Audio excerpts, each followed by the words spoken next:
Ang ating minamahal at kapatid ko sa pagkapari, Rehoso at Disisano naglilingkod sa ating diocese ng Antipolo. Father Visantico, ang ating puting rektor at parish priest, mga kasamang pari, Father Christopher, Father Fernando, Father Paulo. Ang ating minamahal at ginagalang na lingkod ng bayan, ng ating lungsod ng Marikina, dito rin lingkod ng ating bansang Pilipinas, Honorable Congresswoman Estela Luz Kimbo at ang kanyang kabiyak sa buhay, dating Congressman Miro, ang ating ina ng ating barangay, Kapitana Mary Jane de la Rosa, ang ating Parish Pastoral Council sa panguna ng ating chair couple, Kuya Opet at Efe Tionson, ang ating hermano, Kuya Emmanuel Tejanora, ang ating mga minamahal na mga kapatid kay Kristo, deboto ng ating mahal na patron, San Pablo de la Cruz. Mga kapatid, marami pong salamat sa inyong panyaya sa pamagitan ni Father June at ako'y narito, nagdiring Santa Misa. Marami pong salamat sa inyong pagtanggap at sa inyong pagdalo. Mga kapatid, sa ating ipinagdiriwang ngayon na ating paggunita sa pagtatalaga ng ating bahay talanginan, at sa ating kampana, tingnan po natin ang ating simbahan, tingnan po natin ang kampana ng Panginoong Diyos. At masasabi natin na kung saan maganda, malaki, malawak, maayos. Balikan natin ang mga nakaraan. Marami tayong nalampasan, marami tayong nakaya, nakuha at naabot at narating. Tayo ay nagtagumpay at ang pangarap natin ay natupad. Tayo ay koronada na ang ating parokya at tayo nangangarap na kung saan darating ang panahon sa pagsapit ang ginuntaang taon ng ating simbahan. Sa awa ng Diyos, kung tayo papalaring, ito ngayon ay magiging minor basilica. Mga kapatid, marami tayong tanong. Ito ba'y matutupad? Ito ba'y magaganap? Marami tayong tanong at ating masasabi, paano natin ito nagawa? Paano natin ito naitayo? Paano natin ito natupad? Mga kapatid, marami tayong tanong. Tayo ba ay patuloy na magtatagumpay? Tayo ba ay makakaani pa ng mga pagpapala at biyaya ng Diyos? Tayo ba ay magiging matatag, matibay at nagkakaisa? Ang aking bang pangarap sa buhay ay aking bang matutupad? Ang hangarin ko ba sa aking mamahal sa buhay ay magaganap? Marami tayong tanong sa ating sarili, sa ating simbahan, sa ating bahay. Amen po ba? Ano ang ating kasagutan at paano natin ito sasagutin? Sa pagsagot natin sa ating mga tanong, mga kapatid ko, nais ko kayong bigyan ng isang kwento. Kwento sa isang bayan. Sa bayang ito ay may isang matandang lalaki na pinupuntahan at hinihinga ng mga payo ng kanyang mga kababayan. At sa bayan din ito ay may isang binatilyo na masasabi natin na kung saan ay palaging maraming tanong. Masasabi natin video, masasabi natin na kung saan palaging nakikipagtalo. Sinabi ng binatilyo ito sa kanyang sarili, susubukan ko nga kung ang matandang ito sa aming bayan ay dapat lapitan at hinga ng payo ng aking mga kababayan. Ito ang kanyang ginawa. Ano ang kanyang ginawa? Siya'y pumunta sa matandang lalaking ito at ipinakita niya sa kanyang palad ang isang itlog ng pugo. Isinara niya ang kanyang palad at siya'y nagtanong.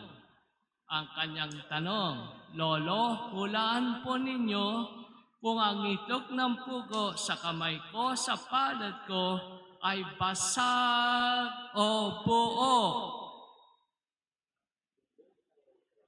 Basag po ba o buo ang itlog ng pugo sa loob ng aking kamao, sa loob ng aking palad na nakatiklop? Nag-isip ang matanda at sabi niya, Iho, ang kasagutan sa tanong mo ay nakasalalay sa iyong kamay. Sabi nung tinatilyo, ang tanong ko lamang po, basag o buo? Bakit sinabi niyo kamay ko? Tumugon ang matanda at sabi niya, kapag sinabi kong buo, dahan-dahan mong ididiin, pipigayin, at ito ay basag. Subalit kapag sasabihin ko na basag, hindi mo pipigain, hindi mo ididiin, dahan-dahan mong bubuksan ang iyong palad at ipapakita mo na buo.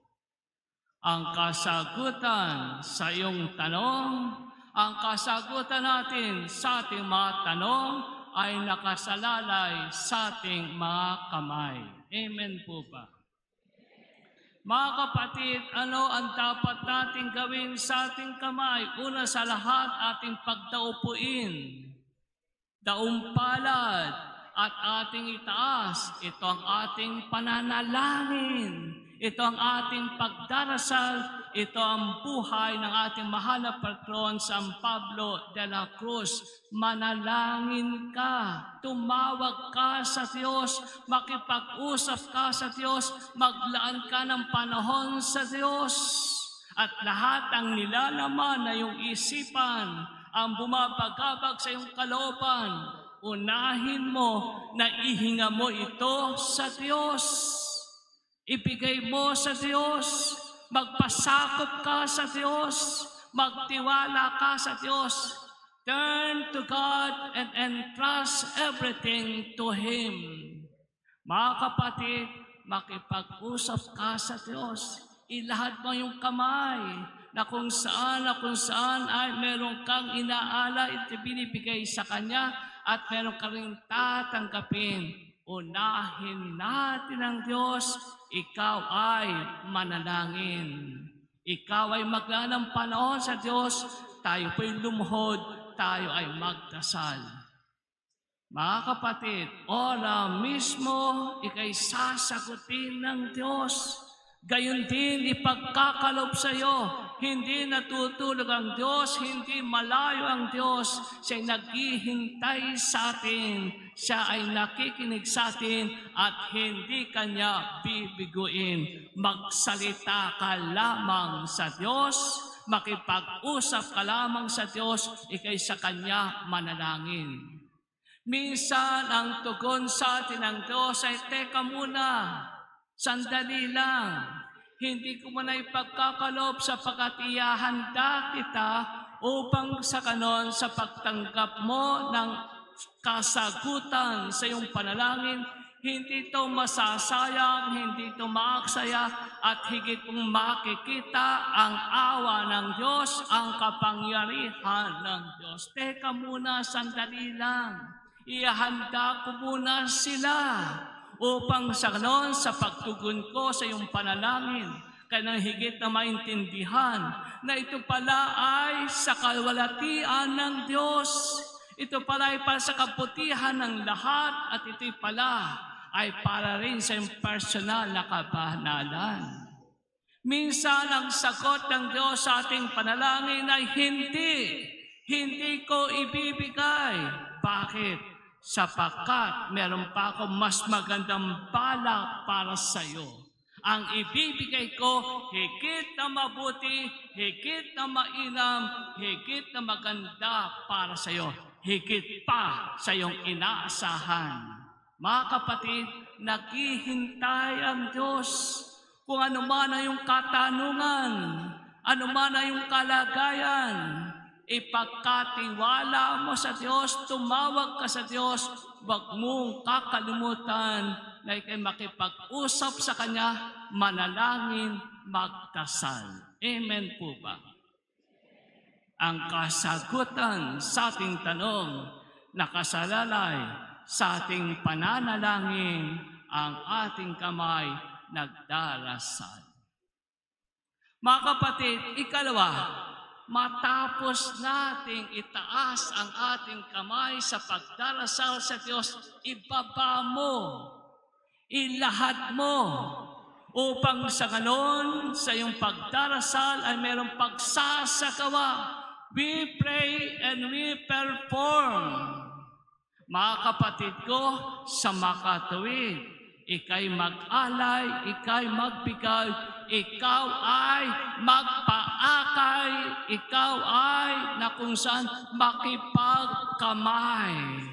Huwag mong isasara ngayong kamay, sapagkat ang kamay na nakasara ay nagbabanta, nananakot, walang makukuha, walang maiaalay o maibibigay. Ilahad mo ang iyong kamay. Huwag kang maging pasaway. Ikaw ay magpaakay at umakay. Mga kapatid, tandaan mo, kailangan mo ng kamay.